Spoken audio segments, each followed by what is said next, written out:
welcome back. We've had our little siesta, couple weeks off, kicking back in the sun, but racing's just around the corner, so Life in the Peloton is back, and I've got Lionel back on board. Richard's out, kicked him out after 1 week. Welcome back, Lionel. Great to have you on board. Thanks very much. Yeah, I took my birthday week off. Much appreciated having a week off to celebrate my birthday in fine style, Mitch. And, well, I feel like we've been here before. We're on the eve, just about, of Strade Bianche. And, of course, we were here in the spring, weren't we? And, well, we're going to hear a bit about Strade Bianche in this episode, but it's originally the autumn race that's now a spring classic being held in the middle of the Italian summer. They've found a new slot for it, you know, because I was quite excited to find out that it was actually on the eve of Eroica, which is a great ride that I still haven't done. I don't know how I haven't done that ride, but it was created from that ride, which we get into in the podcast. But before we get into that, something I wanted to ask you, what happened on the week of Lionel? What was the week of birthday celebrations? Oh, I just had a very chilled week, Mitch. I like to take... my birthday falls at the very start of July, and 9 years out of 10, I'm at the Tour de France. So I'm kind of working or perhaps travelling to the Tour de France. So I just took the opportunity to spend the day with the family and, have some nice food and some nice wine and just didn't think about cycling all day. It was lovely. Yeah, it's nice. I like that. I like the week birthday celebrations. I try and definitely pad it out before and pad it out after. I like your idea. But this episode, like you said, is all about Strade Bianche and also a bit of fun moments with Durbo and I, Luke Durbridge that is. He's my favourite guest to have on the podcast just because we talk every day out riding and it's funny once we put a microphone in front of us. That's what I think anyway. I hope you guys really enjoy it. It's talking about Strade Bianche. We're talking about the season coming. Also a little bit about lockdown, which I think is quite good. Zwift season. Sit back and enjoy this one because the race is around the corner and we're talking racing.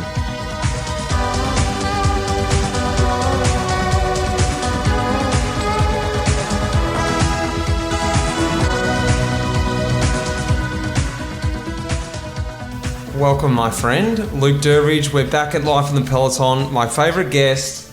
We're back at home. We're doing it face-to-face recording. I can't believe it. Like, this is a dream. Oh, I can't do another Zoom call, eh? I actually get to see my guests. We actually get to have a beer together. Proper beer. Not that I wasn't having beers on the live online ones, but it's not the same. No, it's good to be back on and sharing a beer with you and up in your lovely house in Girona. So, yeah, cheers, mate, and cheers. Let's rip into another Life in the Peloton episode, which is I've been thoroughly enjoying during lockdown. Been some really great guests, and it's been rolling along pretty well, I guess. A lot of time for people to listen.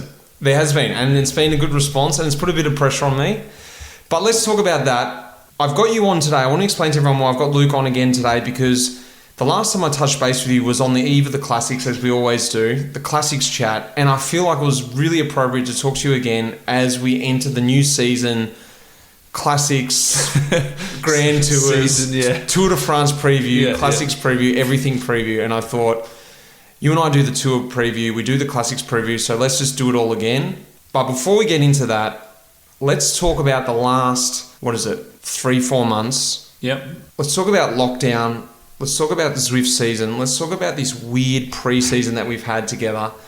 And then let's go into the season then. Tell me briefly, because I know everyone's heard a million stories about lockdown. We don't need to go into the intricate details of that. Tell me in a wrap-up, your lockdown, your emotional state, your mental state, as you sort of went through the ebbs and flows to where you are now. Yeah, well, I mean, we've spoken about this a lot of the time out on the road, riding together since lockdown ended. But... I guess I didn't handle lockdown too bad. Me, mentally, I had to physically exert myself. I'm quite similar to yourself. So I really hopped into the ability to race on Zwift and really pushed hard on the Zwift races. But that was more just to clear my mind each day. So I'd get up in the morning, do a Zwift race, and then do a Zwift race in the afternoon. So I pretty much just did the whole lockdown racing every day. Should we tell people about because in the beginning of lockdown, almost this is why I thought of it, because it was a bit like this. It was like, I need to get this sort of release. And we threw another spanner in the works. We were doing these cheeky runs. Yes. And we'd meet in the dark. True, yeah. We haven't actually spoken about that yet. Not publicly, no. It was in the very beginning of lockdown. It felt very naughty. It was in that first week. We're like, oh, you're going to get busted? You know, we've got to meet at 7 in the dark. Yeah, I'd get up at sunrise. I'd kit up and you'd be out on the track and we'd sort of meet up in the bush somewhere and we'd go for a 10K run. And we'd do that, you know, once or twice in the week. And then it just got to that point where... Yeah, I mean, we were social distancing anyway, but we were just taking the risk. And I think a couple of times I came home and I'd have a shopping trolley, a shopping bag in my back pocket from running. And, you know, as soon as I come into town, I'd instantly go into a walk, put the mask on and have the bag on the shoulder and go pick up some oranges on the way home just to justify my run. But, yeah, that sort of was short-lived. But we weighed it up. We're like... For the benefit and the release we're getting from the run, as great as they were like, this is too much of a risk, and we shut it down, unfortunately. Yeah, so tell me, because I was with you on that whole Zwift notion of, I labelled it as earning your beer, because we were consuming a good amount of beers. And in order to... For sanity, maybe, but yeah. In order to justify that, in my mind, I was like, I've got to have a hard race. I've got to have a hard session every day. Was that your theory? Yeah, and sometimes we'd actually call each other, you know, and we'd be racing together, sort of linked up and, you know, talking to each other. Like, I think one race we had with a couple of other pros on there, they didn't quite understand how this race went down, and we went out of the blocks and we thought, well, we're going to go really hard up this first climb, and if you don't go hard up this first climb, then you're out of the race. And, you know, before you know it, 5K in, those other pros were out of the race and don't know what happened, but me and you were like laughing because we knew how to race. But I really kind of enjoyed it, you know. Yeah. I mean, I love riding my bike, and I don't think that changes in the season or out of the season. I love physical exercise and pushing my body and enjoying out with friends and racing. So I didn't really put it down to sort of like it was a really burden to go on the Zwift. If it was with a Zwift community, you know, if I was alone on Zwift riding around for hours and hours, I'd probably want to blow my brains out. Because I was on there racing like a club crit with you or with another mate or whatever, and I had that sort of inner competition, that's why I love cycling, then it was pretty easy, you know. But yeah, I mean, everything you do has a what do they say? A time. A limit. A limit. And after 2 months, Zwift had its limit. And well, tell me, because this is something I discovered as well, and something I didn't realise. What made people better, or even yourself? What makes a good Zwift racer compared to a bad Zwift racer? Because everyone just assumes that if you're pro, you're going to be good on Zwift. I quickly found out that's not true.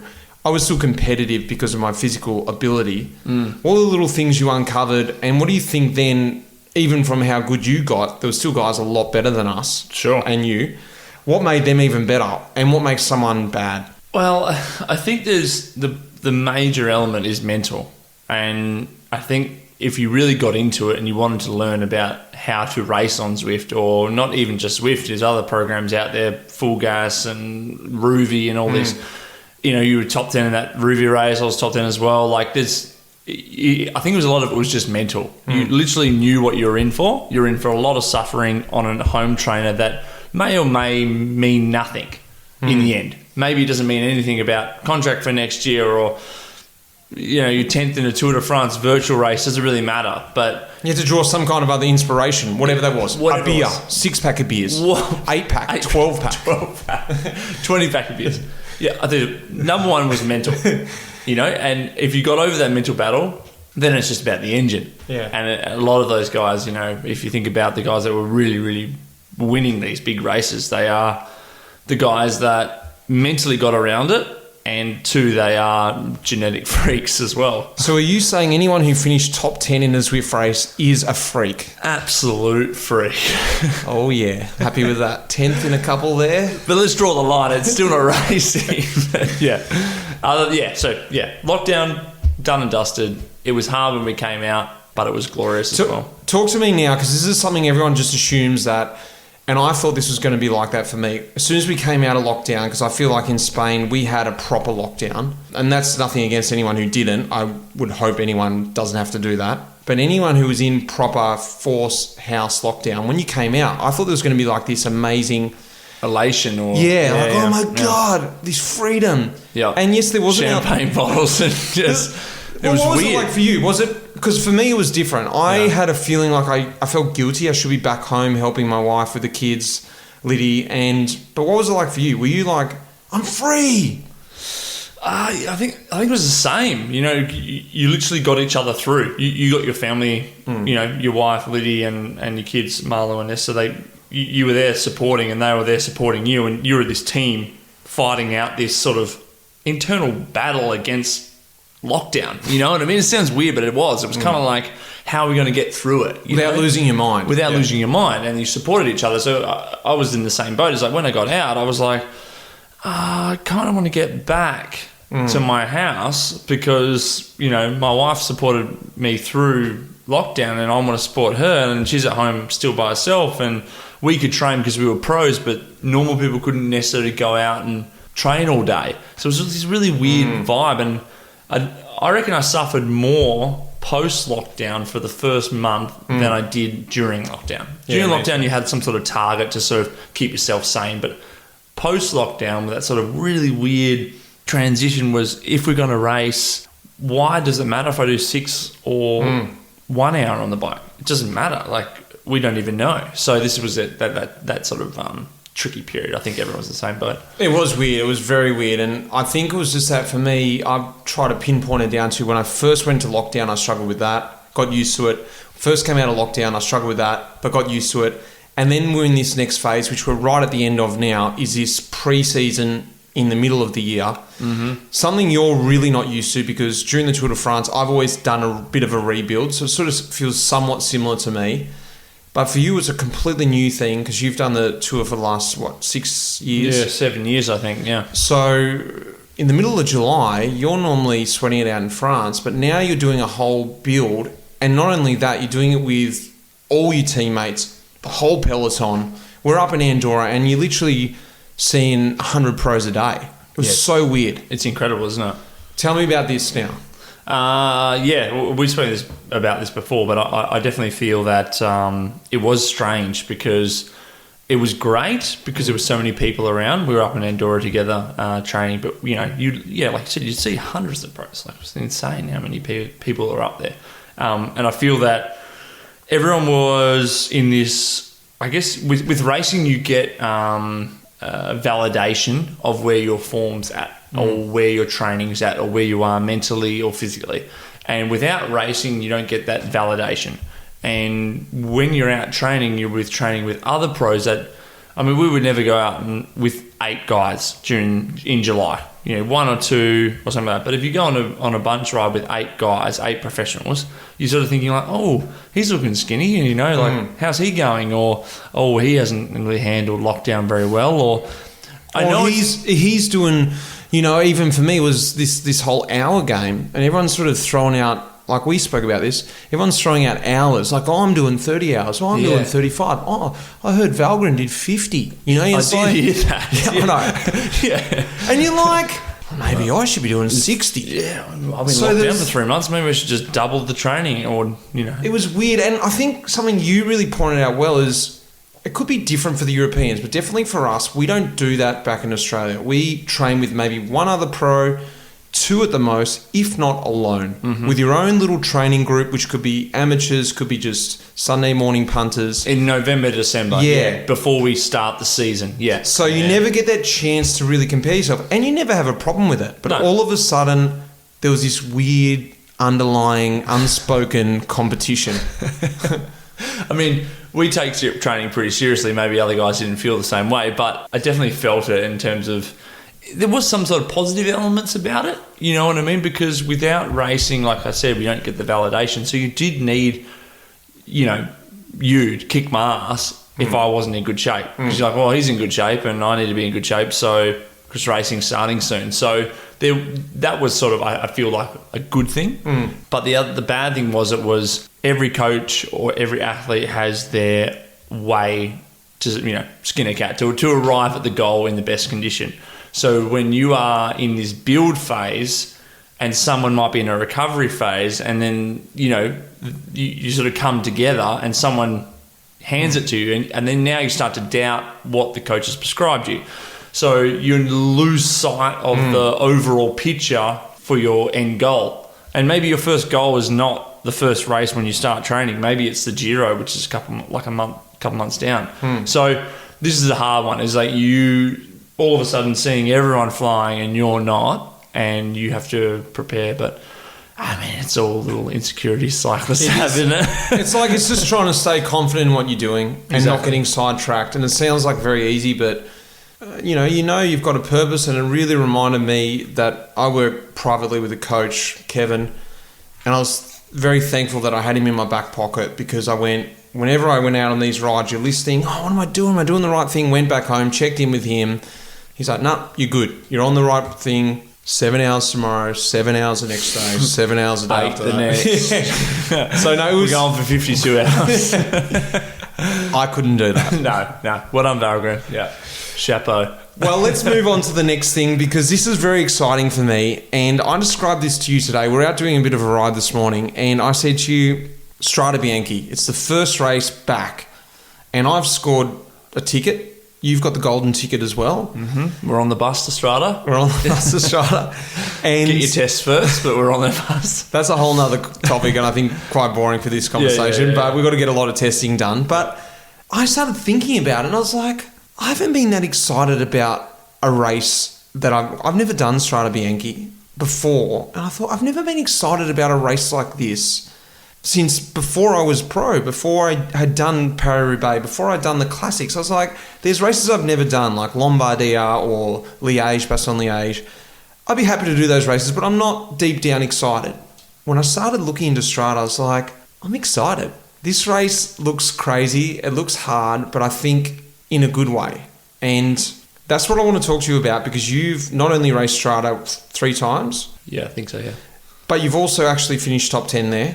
It's a race that you've found that suits you. You're a classics man as anyway, but now this is slightly different with a few more climbs, and that's what I want to speak to you about. But before we actually get into Strade, I want to explain to people who don't exactly know the race as well as you, maybe a bit like me. And I started doing a bit of research, and this race isn't that old. It's only been around since 2007. And actually, if anyone's heard of another race or another ride called Eroica, that is a ride that started in 97, and it's a ride that sort of just goes through the Chianti region on these really old bikes. Just sounds like a fun piss up, really. It really does. It sounds hard, because you've got to have these traditional old bikes, and they're very strict on the rules. And as the story goes, this ride is like a big Grand Fondo, a great Grand Fondo. Any cycling fan would know this race or ride. And it's limited numbers, so it's hard to get into. You stop along, you drink Chianti, you drink great food. We really should lock it in one year. We should do it. Yeah. Anyway, this race, as the story goes, this ride decided, let's put a race on the day before. So in 2007, the first edition was in October, and Koloblenev won that, Alexander Koloblenev, a Russian. And it wasn't as big as it was now, but I think it got traction from that first year, and RCS, the Italian organising race company, went, hang on, this is like a classic. If we want to get the biggest riders there, let's move it to March. Yep. So they moved it to March, where it's ever been since. The next year, Fabian Cancellara won it, who's won it then since 3 times. It's a crazy race that runs right through the Chianti region, through all the beautiful wine region, which I think is going to be crazy doing it in hot summer now. Yeah, you're going to have to keep your eyes on the road. You know, you'll be looking around and go, oh, I want to come back to that place. So, well, that reminds me of like Paris-Nice when we go through like Beaujolais and Burgundy and stuff. I'm like, oh, this is Burgundy. Oh, wow. Shit, front wheel. But it is about 180k, 184k, so it's not super long, which is slightly different to the other classics, which I think I really like. It's also got 11 sectors, and it's on, well, Strade Bianche means white roads. So they call it the white roads. It's gravel. It's got 11 sectors, 63k of gravel, and the 2 longest sectors are 11k and 9.5k. So a little bit different to Roubaix, because Roubaix, sort of the longest sector is about 3.5k. Yeah. And now what I want to ask you is, what's it like? I'm doing the comparison to Roubaix because it's the only thing I can sort of think of. And people have said, I've read, it's a combination between Roubaix and Flanders on dirt roads. Yeah, I reckon you'd be quite right in saying that. my first experience with Strade Bianche was actually Neil Stevens calling me a couple of weeks before, and not even, maybe 2 weeks before, and he was going, "G'day, Durbo, how you going, mate?" And I'm like, "Hey, Neil, how are you?" I was maybe second or third year pro. And he's like, "You're a bit of a classics rider. You looked at this Strada race. I reckon we're going to take you to that." And I was like, "Oh, I haven't really looked at it, but yeah, looks pretty hard." He's just like, "Yeah, I reckon well, let's go for it. I'll make you leader." And this is the first sort of race I was like, "What?" So I was like doing my research. I mean, I'd always watched it. I'd always watched Cancellara winning and all this stuff, but I always just thought it was more an Ardennes sort of classic. I thought it was super hilly. And it is hilly, but the only thing what I would say was the riders that punch out of the saddle, your Gilberts, your Valverdes, your Kwiatkowski goes between the both, but these sort of guys that are more climbing-esque, they get out of the saddle and they power away. But in Strade Bianche, you have to stay in the saddle 90% of the time because your back wheel slips. So what ends up happening is it sort of turns it into more of a cobble aspect. You wouldn't get out of your saddle on the Quaremont or the Patersburg because your back wheel's bouncing all over the place and you can't actually get power out. So what ends up happening is you get this climber who wants to just take off on this really steep climb like he normally would on a paved road. It doesn't happen. So a big guy pushing back in the saddle, keeping weight on the back wheel, is not getting the slip, and he's actually getting power through the bike to generate himself up the hill. But what ends up happening was the climbers, they want to get out of their saddle, but their back wheel's sliding everywhere, so they have to sit down. I feel like it sort of brings the pack together, and that's why you'll see guys like Fabian Cancellara winning it, and then you'll see, Alaphilippe wins everything. But, I saw Pinot up there, yes, exactly. Bardet has a good there. Tom Dumoulin's been up there. And, that sort of climbing that might more suit a Ardennes. So when I first arrived there, I didn't really quite know what to expect, but I loved it. From the first time I did it, I was like, wow, this is a race that you got to forget about the amount of meters of climbing. It does suit a classics rider, and the best thing about it is that I feel like you're into the classics mindset from kilometre zero, where there is generally, when you see the monuments like Flanders or Roubaix, there is this sort of 100k, 80k worth of just normal roads that kind of frustrates you. You can lose your race there. They're by no means easy. You're sitting in there waiting for the big stuff. You're sort of waiting, and there's nervous energy, and it's still hard as hell. And you got to sit in position, but you don't want to waste too much energy. Yeah. You sort of sit in the back. You don't want to be at the back, and all that sort of bullets you're using. But what I find with Strade Bianche is you're literally just from 17k in, you hit the first gravel section and you're in. 185k, boom, and you don't even remember. You literally arrive at the finish. You're like, wow, that went like a warp speed, more or less, because you just sector. So. Tell me about some of the sectors then, because you spoke about some of the steeper stuff, but there is also some downhill stuff as well. There's some flat stuff. It's quite windy, you said. If you can try and imagine it, because I've seen some photos, but generally around March, there's been a bit of rain, so most of that dust is settled. It can get quite dusty there. Can you imagine it now in the middle of summer, where they're probably in the Chianti region, probably haven't had much rain for a long time? Is the dust going to be an element? Yeah, I think so. Yeah. It's going to be, if you're in the front, you're going to be okay. But if you're going to be not too far back, you're not going to be able to see. Because the wind, you literally run a ridge for most of the gravel sections. You sort of climb up and then you sort of dip down and climb up and dip down. And the wind can hit you from either side. And some of the Strade Bianches I've done have horrific wind, where guys have been blown completely off the road. So if you add that with really dry, and I think it's going to be really hot. I've heard, some 30 plus degree temperatures over the weekend for Strade Bianche. The dust is going to be blowing up. And if you're coming back from punctures through the cars, it's going to be pretty hard to see. So, what about technical stuff? What do you do for your bike? Run a classic setup. So 28s. Same tyres you run for Flanders Roubaix? Or not Roubaix? Maybe not Roubaix, but similar to Flanders. Yeah. Because there is a lot of, obviously, paved road. But what about pressure? Yeah, I'd run same as Flanders, I reckon. Really? Yeah. I mean, it's some of the holes are... Yeah, but also gnarly. I guess you want that grip on those descents, Because I heard someone saying, when I was doing a little bit of research about this, you know, they alluded to the one stage in the Giro that they had of Strade Bianche. Oh, the one, Cadell one. Cadell won. They said yeah. the reason why he won, well, one of the reasons was on the descents in the wet, he had the mountain bike skills and was able to just get distance on those descents. Can you imagine that? Wow, yeah. Well, no, can you imagine that skill helping you? Oh, big time. Yeah. And you see the guys that are good in that race have a ridiculous amount of skill in terms of handling their bike. Like it is different to another race. You're using a lot more rear brake because, you know, you grab a handful of front brake on gravel and you lose your front wheel, you're definitely down. But on a downhill, on the gravel, you're sort of using more feathering your back brake because you can always slide your back wheel and still keep it up, if you know what I mean. But you can always, it's sort of like a mountain bike. It's like a BMX race. Yeah, but you are sliding your back wheel sometimes, you know.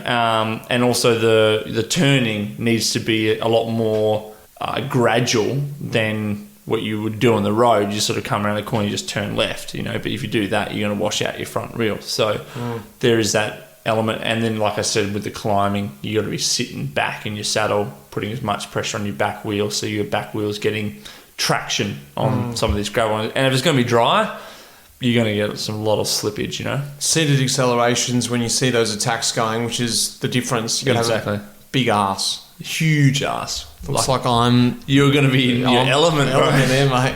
I think you really enjoy it, to be honest. Like, other than probably kilometre zero, it's downhill when it's pretty gnarly, but after that, it's a pretty beautiful race, and I feel like it's one of the most beautiful regions in the world, more or less. And it's, you know, you can't buy history, but it definitely has a place that should be, you know, for long term, nearly a monument, I reckon. Yeah, well, we're going to do a little, in a couple of days' time, we're going to do a little preparation. This is something you spoke to me about because you've done it in the past.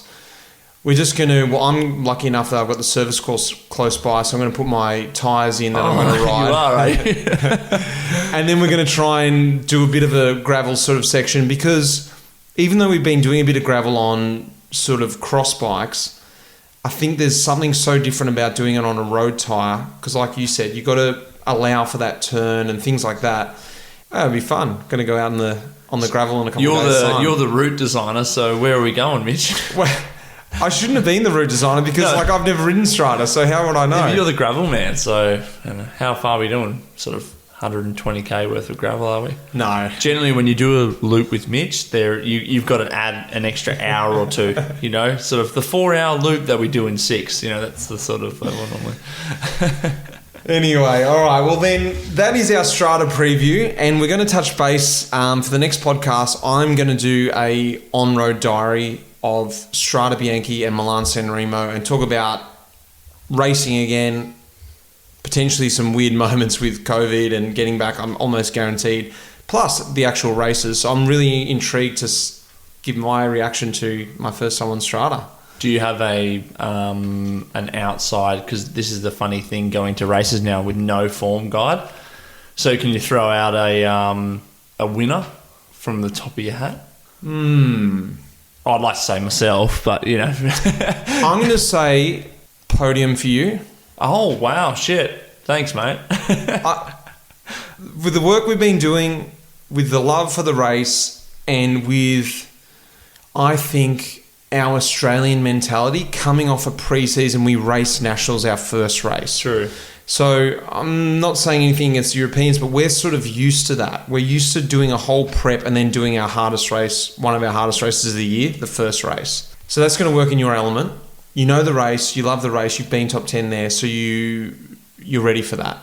And beyond that, I actually don't know. I don't know who's doing it. I'm the same, mate. I mean, your teammate Simon Clark actually he's always done quite well in and Strada. Again, the same theory. He knows how to prepare. Exactly. For Australian. Yep. So there's podium. That's the second one on the podium. Yeah, it's just 2 Aussies. And Kwiatkowski, is he riding, I wonder? Yeah, that's the thing. We need to know the start list. But yeah, I mean, he's won it twice. So if there's one person that wants to win it 3 times to pair, you know, Cancellara's record. Walt Van Aert. Oh, yes.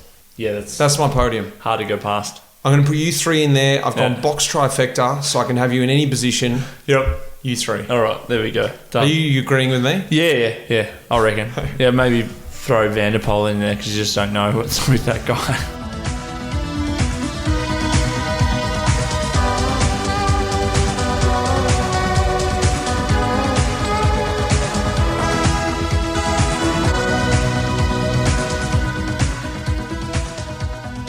Second part of this podcast is mailbag. Let's get into it. Right. Alrighty. So we've got some questions here that everyone sent in. We haven't been able to get through all of them, so we've just done a little selection. My producer behind the scenes, Lara, has made the cut. So anyone who didn't make the cut, send your complaints in to Lara. She's very stiff on the questions. No, it's great. Cruel. We can only get through so many. All right, so William's our first question. What's the general feeling among riders with the return to racing? I feel like the general feel among riders is, like I said before, not knowing where they're at. No one's ever had to do a pre-season in July, and I guess it's just more you can get the numbers, the feedback on the power meters, you can get the numbers and the feedback from the coach and the team, etc. But you just don't know until the curtain opens and you have to perform, and that's it. I think also from our team, it's been pretty hard, and I'm sure you're the same, is I guess you're wondering also about selection. Because previous to now, there was races, you're in a rough selection, then you did a good race and you got selected for that race, but most of the teams have had to make their selections from training or just from previous races or who you are. And there's races and there's trainers also. So there's guys doing all the 1%ers in training, but then there's the riders out there that lift that 20% when they go to a race. So yeah, I just feel like it's like everyone in the world. There's a sense of unknown and anxiety around that unknownness. But I think it's just as soon as the first race gets underway, it's going to be stressful out there, and it's going to be a lot of also excitement too. There's that fear and excitement. They're both the same level. You can either choose fear or choose excitement, but they're both the same emotion, more or less. You just choose which one you want, positive or negative. So for me, it's going to be hopefully more excitement than fear. And I'm looking forward to the weekend, more or less. I think also I was just thinking about it then, weirdly, and this is probably something someone who's retired can tell me a little bit more about, is that I'm looking forward to packing the suitcase again. I'm looking forward to going through the routine of how we travel. Get to the race and you sleep with we're not going to be with roommates, but you chat to your teammate, you get ready for the race, all the little intricate things we normally do. And to a degree, I felt cut off from that. And that's, I guess, what life's going to be like when you retire. And I was like, wow, yeah, I do actually miss that routine. It's part of your family too, your team. You spend so much time with them and you don't spend that much time anymore, so because you haven't seen them. So just be nice, see your bus driver, your masseuse, your director, and all the other teammates and stuff. We're flying out Wednesday, so by Thursday afternoon you'll be like, yep, what day are we heading back? Get the first flight out Saturday, eh? Yeah, I'm going to upgrade. I'm just getting that flight. Sorry boys, I'm out, headphones on. All right, second question. What's the thing about races you've missed the most and the least? This is from Nathan. Do you want to go this one? Thing I've missed the most? Probably you explained it just before. Well, no, I think this is a double-edged sword. The thing I hate the most is the thing I've missed the most, is the pressure. Okay. Because I spoke to you about this today out riding, and we had this a little bit in training the other day. I was almost getting dropped, and I forced myself to stay on. This was Mike Woods up a climb. Coming into Andorra, it was really hard. I thought, I got to stay on. It was this mental battle. I can't get dropped. I could have just got dropped, but I wanted to play the game. Ultimately, I was still in my comfort zone. No one would have cared if I got dropped, so it was up to me. But I think I've missed that. I've missed that. Competitive side, maybe. Yeah, the competitive, and also that pressure that you either put on yourself, or the team puts on you, or whoever puts on you.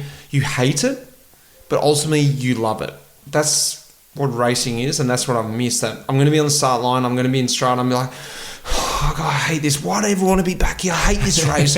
I want to get out of here. I went 180, 4 hours, I'll be in the bus, so who cares?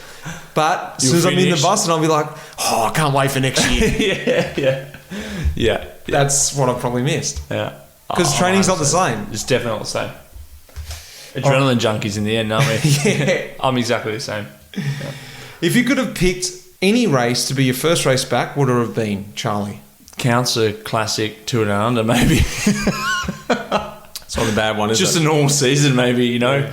Just starting out, no real pressure, checking the wheels, seeing how the bike feels in a bunch with 180 guys, and having some moment where you can sort of slink back and go, how was your lockdown, and how are you, and this and that. But I know Strade Bianche is going to be like, yep, good to see you, mate, but boom, take you into that corner, or I'm going to beat you there, or get out of my way, you know, that sort of element of stress. So, yeah, Strade Bianche wouldn't be my first. I love the race, but it wouldn't be my first comeback, no way. Just so you can find your legs too and be like, oh, geez, I'm glad I got that out of the way because next week's Strada. Yeah. And now you're going to be in Strada going, probably wouldn't have mind having a bit of a hit out yesterday. I'm a bit blocked. Too late now.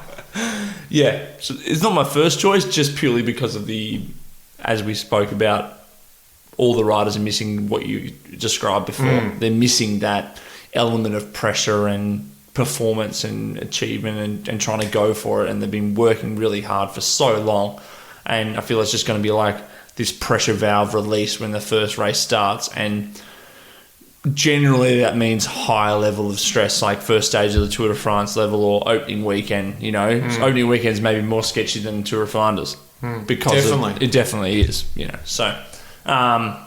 I would almost go, I don't know if I fully agree on this, but I'm tactically saying I would like to do Roubaix first. Because I don't know what's going to happen. Yeah, but do you know what I mean? Like, I'm getting the feeling that we might be lucky because we've got some racing and then shit's going to hit the fan and maybe no more racing will happen. And if that's the case, you want to do the best race of the year. Yeah, true. It'd be hell, but you go, you know what? At least I got Roubaix in this year. Pick one day you can have when you can have all your friends around. Oh, well, I guess it's Christmas then. Yeah. I'll pick Christmas. You're like, well, I'll pick the 7th of July. You're like, what is that day? All right, let's go to the next question. This is from Kick Maestro. The best thing about Milan-San Remo is the excitement and that most types of riders can win it.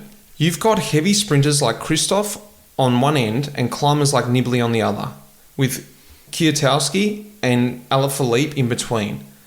But what types of riders does Strade Bianche suit?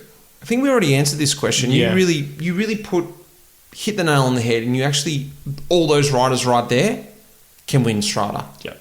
Climber, classics. It's just, and that's a little bit like we've got San Remo Strada together. The same rider could win both those races. That's true, actually. But yet again, you could have opposite ends of the spectrum, winning one week and the next week the other one. Yeah. I think that happened. Alaphilippe won both, no? Did he? I think he won Strada and San Remo. Same year, or he just same has? year. There we go. So, I'm not 100% sure on that, but I'm pretty sure. All right, next question. Chasing Muses. Are gravel sectors feared or something to look forward to? A bit of both.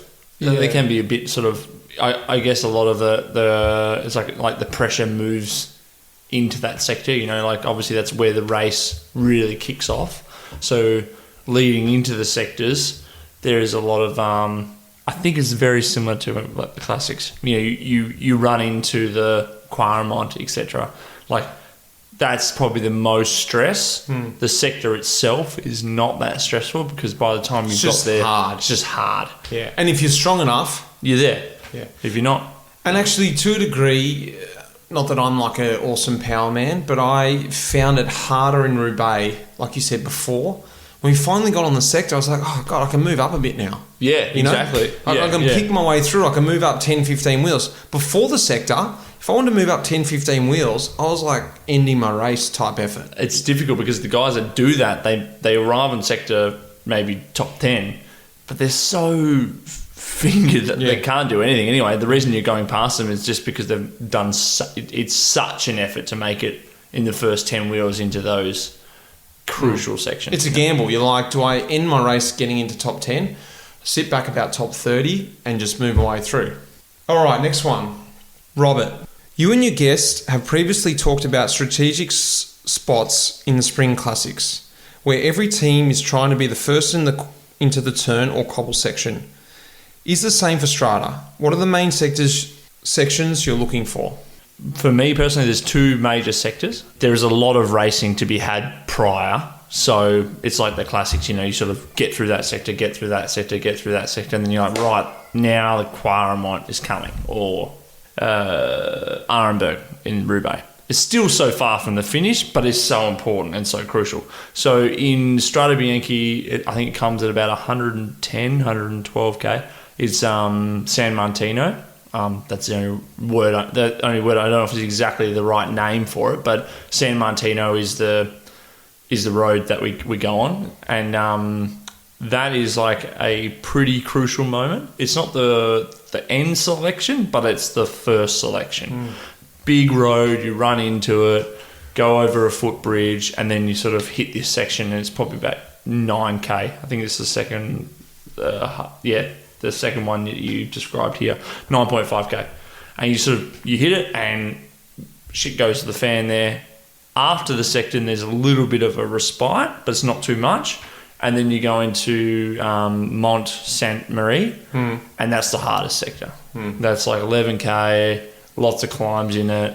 And then after that, wherever you are, more or less is where you will race to the finish. So those are the two key sectors, I feel. This is from Brendan. If you could fit any width of tyre into your bike, what would you use for Strada? And also, Simon's asked a similar question, so answer these two. What's tyre width and gearing do you go for? We sort of answered this already, 28th, but do you change your gearing? No, not really. Yeah, you go pretty small. You what, go like 30 on the rear? 30 on the rear, maybe a 36 on the front, maybe. It's pretty steep, but bigger the better, you're the same, mate. Yeah. Bigger gearing. Yeah.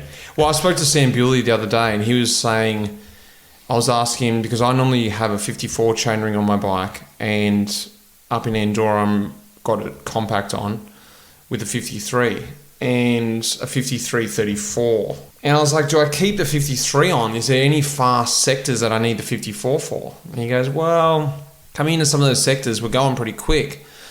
He goes, I probably wouldn't mind the 34 for the climbs. And I was like, wow, they're that steep. He goes, no, probably a 36-30 is enough. You think? Yeah, I think so, yeah.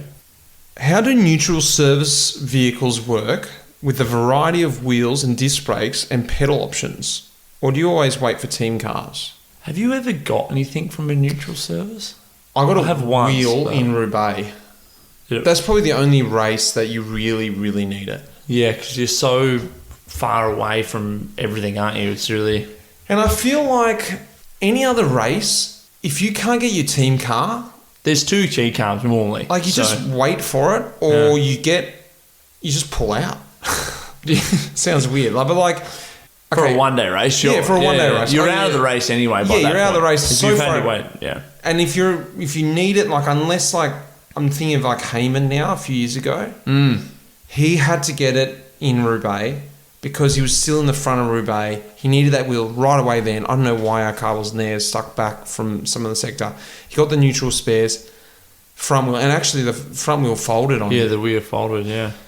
Stage race, I can't see why you would ever need it in a stage race. Like, you would just wait, wouldn't you? Yeah, I think it's the only thing you would decide to do is within the gap. So, for example, it's not a minute gap or 30-second gap, or the commissaire hasn't deemed that it's okay for your team car to go up behind you and you're racing for the win with a kilometre to go and there's a bike on the roof, then you... What broke your chain? Yeah, something like that. I think more or less anything else you could probably ride it, a K to go. Yeah. If I had a K to go, flat tyre, you just ride a flat tyre. True. Unless the gap was so big, Yeah. you just, okay, I'll just change it. Well, your car's going to be there. Yeah. Oh, but you mean if it's inside 30 I'm saying seconds? inside 30 seconds. Well, you just ride a flat tyre then. You would, because you get caught anyway if you stopped. Yeah. Yeah. Don't actually, probably myth maybe, we don't actually use the neutral spares as often as people think. They are there for like a last minute decision or last minute case like we explained with Heyman, but they're not really used. You wait for your car. Yeah. I got caught once in through California. It was such a situation where we didn't have enough cars to follow, and I didn't have an organisational car. I can't remember why, but I just had no one behind me, and I punched it. And so I was just there. I had no wheels in this time trial, and I had to flag down the next team car. He drove straight past. Oh, no way. The 2 team cars later, I flagged him down. He just gave me a wheel. It was a rear wheel. It was the wrong cassette. Oh, no, I remember. It was BMC was the car that was behind me, but they were using these really, really big tyres for their time trials that didn't fit in my frame. So he's like, I'm sorry, dude, I can't. I'm going to have to keep going. So he just left me there. And the next car they gave me was like SRAM and we were Shimano. I just rode a SRAM cassette to the end. Just mashing it all the way. I was furious at the end. I was like, I can't believe I didn't even have a car behind me. So neutral spares would have helped me out that day. Yeah.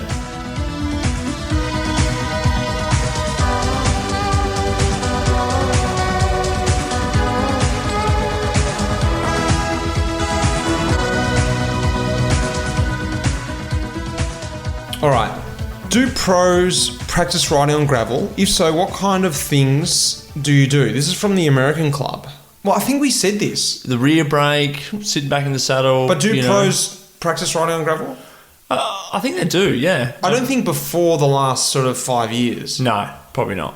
No, I think we've actually used it as part of our training now with the cross bikes and that whole gravel scene that's been obviously a lot more popular now. And we've discovered so many more gravel roads here in Girona and around. But yeah, like you said, probably the last 5 years it's been more popular. I think also that has helped for it not to be frowned upon. So like back in the day, like I would say, like if you went out on gravel, people are like, what? You rode your road bike on dirt roads? Are you kidding me? Disrespect, wasn't it? Are you an idiot? Yeah. And now I'd be like, oh, you're sick. You didn't go on a dirt road? Are you an idiot? Why is your bike not dirty? Yeah. All right, next one's from Nathan. He sent a few in, Nath. Tips for cornering on rough surfaces like Strade Bianche or gravel. Oh, we touched on that before. Front brake only. Yep. As hard as you can. Like as soon as you come to the corner, grab your front brake. Like even if you get a little bit of air at the back, it's perfect. Not on the front. Not on the front. You can when you go in a straight line, but when you're coming into the corner or whatever, you really want to be on your back, because if you do slide, you can handle your back wheel, but your front wheel is the main one you want to keep up, to be honest. I think also, especially with cross riding, and I'm definitely not a cross expert, but something I've worked out over the years is finding that limit on your tyre pressure, the limit to getting pinch flats and the limit to feeling a good amount of grip. Too hard, you just slip out like road tyres, and too soft, you get pinch flats. So you got to really test that out, because you really do notice that when you think, oh, this is good, you come down a bit more, you're like, wow, this has got a hell of a lot more grip. Shitloads, yeah. Less the better most of the time. Atlanta Roulaire. Does the course terrain actually favour cross riders and those who ride more gravel, or is it just hype? No, it's true, because if you see like Wout van Aert's first outing at Strade, I think he was 3rd or 4th, So, I mean, obviously you don't rock up to your first classic and run nearly a podium, do you? So it obviously had before Wout van Aert he was still in Veranda Williams, I think. So, yeah, it does. And we mentioned also Cadell, world champion mountain bike rider. Yep. Fuslang was 2nd mountain biker. There you go. So. Has Hagee ridden Strade? Yes. Yep. Did he go all right? Yeah. Good. Well, he was Jack Haig, that is. Neo-pro, so yeah. I think he would be probably in the future a guy to watch in that race, I feel, yeah. He's an ex-mountain biker, yeah. What about Hassie? Nathan Haas? Potentially. Yeah. I wouldn't know, but potentially, yeah. So this is from Peddling Squares. It seems most pros argue that Strade would be considered a monument if it weren't for its history. Do you feel this way? And if so, what makes it feel like a monument? Let me just touch on that. Like, I think there's an element of that feel of it for a monument, but I think what I love about the monuments is they're actually from history. Yeah. And we were speaking about this the other day, some races could be, monuments as well, but they've got to have that history. But do you think also there is that feel of it? Like it's just like a true sort of classic race, yeah? For sure, yeah. I think with a classic race, you need that sense of community behind it. And where you start in the Piazza in Siena, you know, I mean, this COVID time's going to be different, but normally it's, you know, packed. You can't move. There's people there. They're really behind it. That whole region is really behind the race. Along the road, there's heaps of fans, and you climb up, and it's such an epic finish. You know, up into Siena, the walls of Siena, you sort of come into it, and it's kind of like this Colosseum aspect to it, and that's what you like a velodrome in Roubaix finish. You know, like it doesn't have the history. I agree, but I feel like it won't be that long. Well, we already are talking about it now, but I mean, maybe in 50 years' time, 100% is a monument, but it still needs history. It still needs tales of this race and that race. And now we can talk about past winners and Cancellara winning it and Kolobnev winning it and, you know, whoever winning it. You need that sort of history behind it to describe, like, oh, that year that wind blew off people, that rained here, etc. So without that, I feel like that's why you can't call it a monument yet. Good call. This is from Dan now, will having some races without a crowd impact on you as a rider? Yeah, like, what do you think? I think it's sad because for me personally, I never ride in front of a crowd. That's not why I did cycling, you know, for example, to people to cheer me on. But I think we will be naive to think that it won't make a difference, because I guess it was sort of always there. You know, when you race the big races, the classics, the Tour, the Strade Bianche, all that, you always had the crowd there anyway. So you sort of didn't really think about it much. You're just like, oh, yeah, it's people cheering, but I've got to focus on the race. But I reckon it's going to be quite noticeable when you're out there pushing as hard as you can in silence. You know, if you're coming up to the Siena, up that climb, like I explained before, and it's no one there. Well, you're going to be like, ah, shit, this actually does make a difference. Well, I'm trying to think back to races, like, for instance, in Belgium, you use a lot of the climbs that are from Flanders and a lot from, like, E3 or whatever, but you do them in other races. And you go up these climbs without anyone there in a race or in training. You know, like, good example is when we go up Tynberg. You know, the Tynberg is Tom Boonen's hill. It's so packed there. It's like tunnel vision. Yet, when you and I trained up there together, you grab the gutter and you go up there and you have a bit of a joke. But I'm just thinking about it now. One thing that sort of happens to me is you do go tunnel vision anyway, and I don't notice the crowd when I'm racing because I'm just doing what I need to do. And actually, when I'm actually just thinking back to when you and I last reconned the Tynberg together, and we fought for the gutter, and I was trying to drop you, and you were trying to hang on. For me, and I dropped you. For me, there wasn't much difference to a race in that moment because, like, I was just feeling the same thing. I was like so focused on that climb. I was so focused to try and get that gutter, watching the cobbles, doing my thing, trying to stay in the seat, trying to balance out of the seat, and the crowd wasn't there. And True. It was a cold Saturday afternoon, or whatever it was, Friday afternoon, and yet, did I feel like it was different or depressing or not as inspiring? No. Did you? No, not at all. But I see what you're saying. I'm just trying to imagine it now. I'm trying to imagine what it's like for those soccer players playing at the moment. That would be slightly weird, wouldn't it? But would it? Well, I don't know. I'm just thinking maybe it isn't. Maybe when you're out of the race and you dropped and you're riding up the climb, you're like, whoa, holy shit, it's busy up here. But if you're in the race, you're just like, if you've got the riders around you, we're in the moment. We're like, yeah, get off me. You know what? Let's get up. I've got to get to the front. Where are you, Durbo? Come on, mate. Get up here. Yeah. And you're still in that moment. Durbo, get up here. I'm at the back.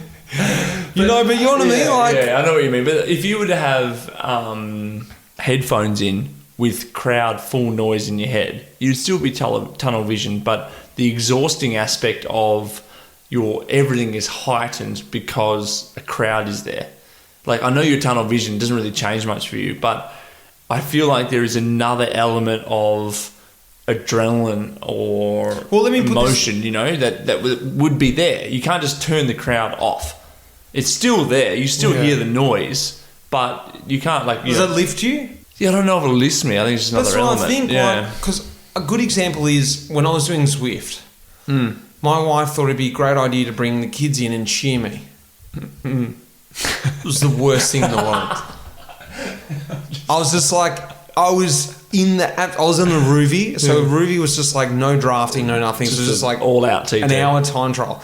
And I was so deep in the red with like 20 minutes to go, and then Liddy came with the kids, like, come on, go, Dad. And I was just like, get out, get out of here. Because I knew what I had to do. I just didn't need any cheering. It just distracted me. Yeah. Okay, I know what you mean. It doesn't necessarily lift everyone. I think if you're internally motivated, it's not like a crowd's going to make a massive difference. Yeah, interesting question. Glenn, when training away from your team, how do you keep your bike maintained? Do you do this yourself, or do you have local mechanics? Are there any tips in keeping important parts clean when riding so much? Oh, just yourself most of the time, Matthew. I mean, you have your service course here, but you sort of don't really rely on it. We've grown up doing our own bike things for a while now, so you can pretty much keep it clean yourself. I actually roll through the car wash every now and then and give it a blast down, and then on the odd occasion I'll take it out for a good degrees and all that sort of maintenance and stuff. But any major problems, we do have people in Girona that can help. But I mean, it's important, but I kind of always use the analogy with your training bike and your race bike. It's if you were to have that car that you drove to work every day and you just treat it with no respect, so got chips on the bottom of the car, there's a big M in there, you sort of doesn't really clean it, but it sort of doesn't really work, sometimes it doesn't start. I'd hate to say, but that's kind of like my training bike, and then treat it with no respect, and then you pull your Sunday car out, which is your race car, which is immaculate, you know. Yeah. I do like that theory, but I sort of got into the habit. Zach Dempster got me into this habit of cleaning your bike on the last day before the rest day. Oh, that's good, yeah. I always do that now. Not every rest day, but like if I have 5 days or once a week at least, I give it a clean, because then you roll out the rest day, the bike's clean, doesn't have the week's worth of sweat and grime on it. And then you start the first, because it doesn't get dirty on the recovery day, then you start the first training day like, bike's clean, it's fast, it's good. It's a good, and you sort of end the last block with the clean off. You're like, all right, let's just clean last week off. I like that, yeah. And let's just start fresh. All right, let's start that. This is from Pellecci. Did you get your weight goal? How do you guys lose weight so well while staying strong? I did. Yay. I did. I was trying to get to 74.5. I've still got a few days, but I weighed in yesterday and I was 74.6. Woo. So I was pretty happy. Good job, mate. Enjoy the 7 beers now. Yep. So I was pretty happy. How do we lose weight and stay strong? Look, I think for me, it's the hours go up and we're training so much that there is that element of you got to fuel in order to train really well, and you do start stripping weight because of the hours. A big difference for me from, say, lockdown and once I started training was I just started eating more appropriate to what I was doing, opposed to just eating anything I saw. You know, I was still eating good quantities of food, but they were clean food. You know, I was like, I need to get some good carbohydrates in for my ride. And then when I wasn't training big, then I would try and restrict what I was doing, maybe have some salads, maybe not as big on the carbohydrates, you know, and always watching how much fat I was sort of eating, unnecessary kind of fat. Look, there's a whole topic we can talk about this, but that's a real general sort of scheme. And obviously trying to get those alcohol-free days up, you know, definitely trying to get them up to 5 or 6 days a week. Dervo? Yeah, pretty much the same. Yeah, I think you hit the nail on the head. Yeah, and I feel like when you're in a training phase, your body can really hold on to some fluid, and you can sort of see this not really seeing the weight shift. When you recover again, then you do. It's always a week or two delay, and I think everyone wants instant gratification for what they're doing. You know, 1 week you restrict and you really look after yourself, and by the end of the week you want to get on the scales 2 kilos lighter, and it doesn't really happen that way. But, you know, in 2 weeks' time, that's where you'll see it, or a week's time. So, yeah, if you're trying to lose weight, stay the course. It'll work, it'll happen, but it doesn't happen overnight. It doesn't. I always use the theory of however long you let it loose for, it takes double the time to get it off. It's not a bad... Yeah, I've used that one before. You know what I mean? You're like, you know what? I had like 3 days just being a pig. It's going to take 6 days to get back to what I was at. If I had 2 weeks being shit, looks like I'm in for a month. And yada yada. Lockdown 2 months. So we've got a few questions left. Bobby. So December you'll be fine, eh? This is for you, Durbo. During a TT, where's your head at? Do you think about anything else other than the ride? Does your head wander? My head does want to wander, but I'm definitely trying to keep it on the job at hand. And what I mean by that is I break down the TT into like small, achievable segments, and that might be, you know, monitoring your heart rate, monitoring your power, you know, picking segments on the climb where you have to go hard and not hard, and tuck and aero, and all these sort of words and cues that I use to just keep my mind on the current task. Because at the end of the day, like, you start the TT, it's from A to B as fast as you can, and whatever after B happens will be there. Like, you know, text message to your wife, or call your parents, or the result, or what the team is doing, or like whatever, next race, etc. That'll always happen after you get to the target. And you when you're getting in that pain element, when you're in that zone that they speak of, your body wants to get out of there. It doesn't really want to be there. But you have to just sort of keep it calm, think it that, like, hey, this is what we're doing, this is what we're focusing on, really simplify it. So yeah, your mind will take you elsewhere, but it's a good thing not to let it go there, because that's when your performance starts to go down. Just really keep it simple. It sounds like to me, actually, if you've done any meditation yourself, that's very much what happens in meditation. You know, your mind's drifting off and you're thinking about, you know, afterwards I might, you know, go and, you know, get a coffee down the road, and you're like, oh, hang on, what am I doing? Bang. Let's just concentrate on my breathing. Let's get back. Is that almost like what it's like for you? Exactly. And do you notice, are you aware when your mind's wandering? Yeah, for sure. And you're like back on time? Generally when it happens, when you really start to really suffer. I can't do this. It's really negative talk. You know, I can't do this. I can't hold the power, and I'm not sure, and the training, or maybe I didn't eat enough carbohydrates last night. So how do you pull yourself out of that? It's literally just sort of dialing back and going, okay, maybe there's a moment, and it's within a couple of seconds. Yeah. You know, maybe there's a moment of like, what am I focusing on? Okay, I'm going to focus on my breathing. I'm going to focus on my cadence or my aero position. Richard just like slowing it all down and be like, okay, I'm sort of getting out of control. Breathe for a moment. Think about your pedal stroke going around. Think about your aero position, and before you know it, you're already out of it. And you're actually, it's funny, your watts start to come up again, and then you're back where you were. But it is that moment of freak out, which is only a couple of seconds, but you just need to, if you continually go down that line. Are you always able to get out of it? No. And I feel like that's just, if you are generally just absolutely ruined. Are you aware though when you can't get out of it, or you get to the end of the TT and you go, yeah, I see now. I was just in this, I couldn't get out of it. I wasn't recognising that moment today.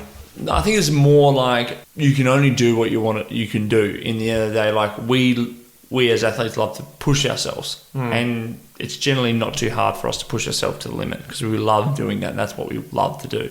So if your body's going, nah, like I really can't, and you calm it down, and you go and you push again, and you go, and you sometimes you got to sort of call it and go, all right, this is all I've got to give today, but I'm going to give 100% of what this is.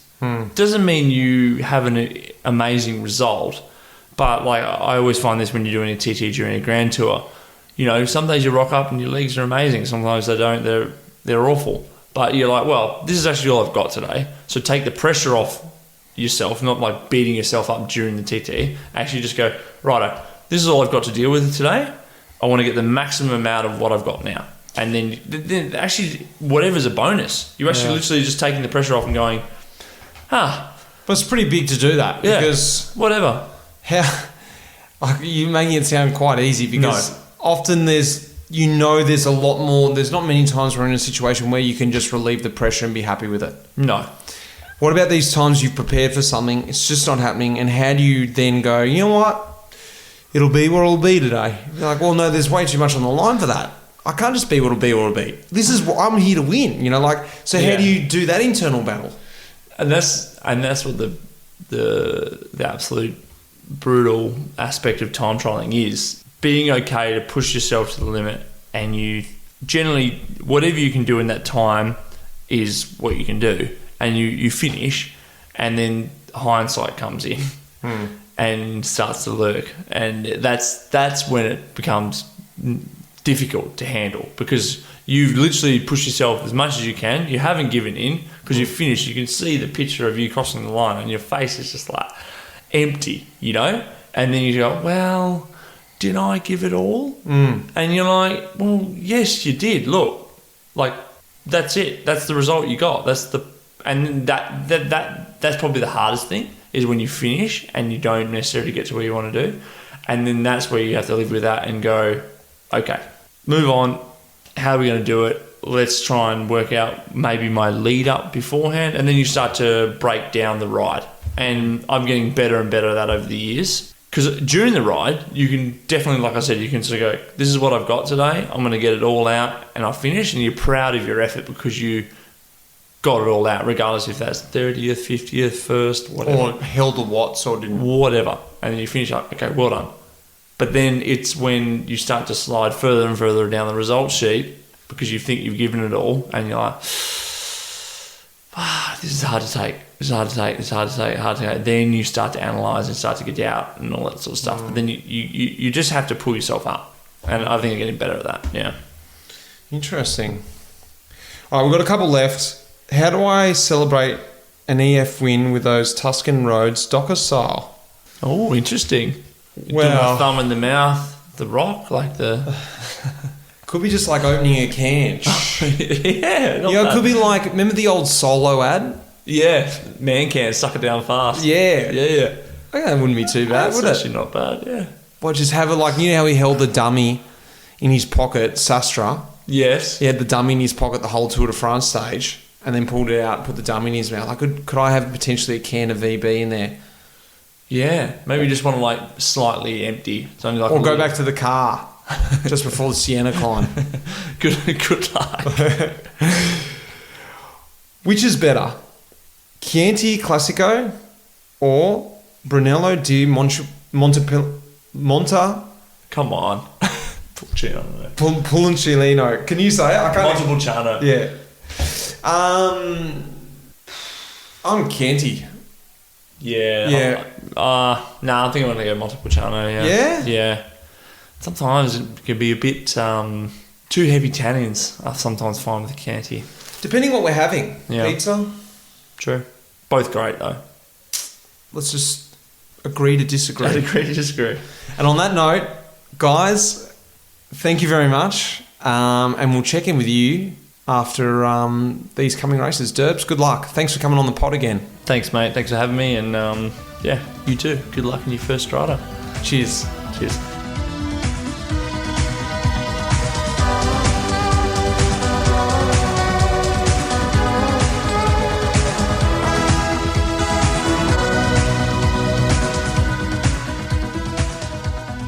Well, there we have it.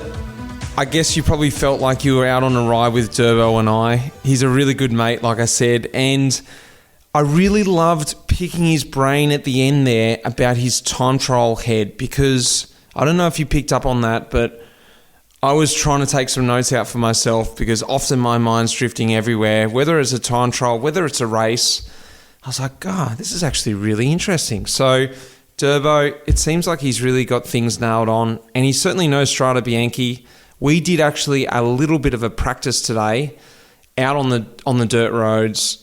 It was a great experience. What do you think, Lionel? What do you take out of the podcast, actually? Well, that point about the focus in a time trial, really, I mean, I think every amateur rider can take something from that and apply it to their own riding, whether it's battling up their local Alpe d'Huez and just having that focus and thinking about the climb, breaking it down and focusing on little landmarks that they know well, and just we all kind of do it to a degree when we're out cycling, don't we? Just us regular cyclists. Like, if I can just get over that bit there, or if I can just get past that tree, I know I'll be all right. And it was really fascinating to hear that they're the same mental battles that the elite riders are going through in an event that really requires so much focus. A time trial, probably around an hour's effort, where it's just that length of time where your mind could drift. You're probably quite easy to concentrate for the first 15-20 minutes, but then when you've got to really start squeezing on the power and keeping the effort up, it must be very easy just to let that concentration drop 1 or 2%, and that's that could be half a dozen places in the final standings, couldn't it? And so to hear him talk about how he just focuses and breaks it down into little parts was, I think we can all take something from that. I think it's like exactly what you said there, because I'm not a specialist time trialer, and I was taking notes out of that for my normal racing, and I did allude to it in one of the questions that the thing I'm looking most forward to is the thing I hate the most, is that pressure. And I was speaking to Durbo today out on the ride, and I've been able to create this in a couple of sessions in my training, and I was able to recognise what was going on. And one of them was trying not to get dropped from Woodsy. Another one was trying to achieve these 3-minute efforts. And it's this pressure where you can just give up and not do it, or it's like, I'm going to do it. It's not a physical thing, it's a mental thing. And I think that's the biggest thing I've been missing from racing, as much as I hate it.